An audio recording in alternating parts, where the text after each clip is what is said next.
ढेंकानाल जिला पर्यटन निर्वाचन मंडली गस्तरे आसी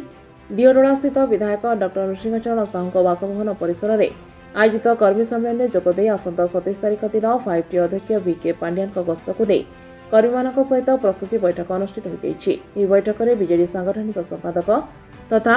ढेंकानाल जिला पर्यवेक्षक तथा जाजपुर विधायक प्रणव प्रकाश दास जोगदे अन्य सदर विधायक सुधीर सामल कामाख्यानगर पर्यटन निर्वाचन मंडली पर्यवेक्षक आशीष चक्रवर्ती कंकड़ाहाड़ अध्यक्ष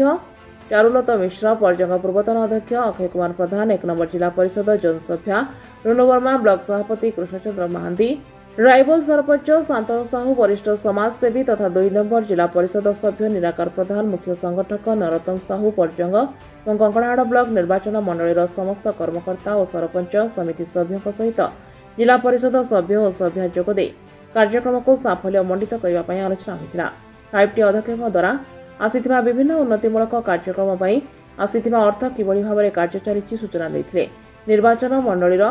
सरांगस्थित अंतशयन और कुआलस्थित अष्टशंभु मंदिर और बिलेशुणी मंदिर समेत विभिन्न कार्यर पर्यटनस्थली कार्यर अग्रगति संपर्क में बुझार कार्यक्रम रही।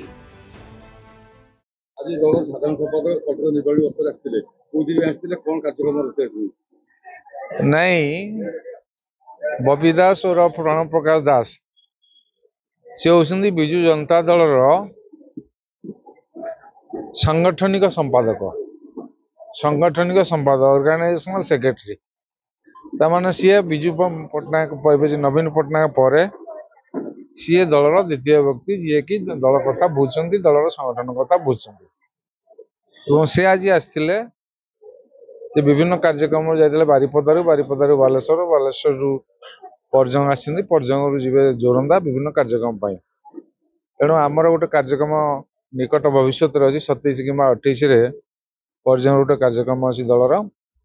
से कार्यक्रम बाबद आलोचना करने लगे आसते ता संगे संगे आमर कर्मी मान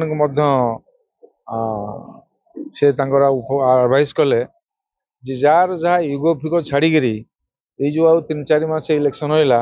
इगो छाड़ी जहाँ सहित जहाँ विरोध थाऊ जहाँ न थाऊ समस्त मिसी मुसाकरी काम करने लगी सी गोटे एडवाइस देगी गले। ढेंकानाल अक्षय कुमार नंदक रिपोर्ट रियो न्यूज।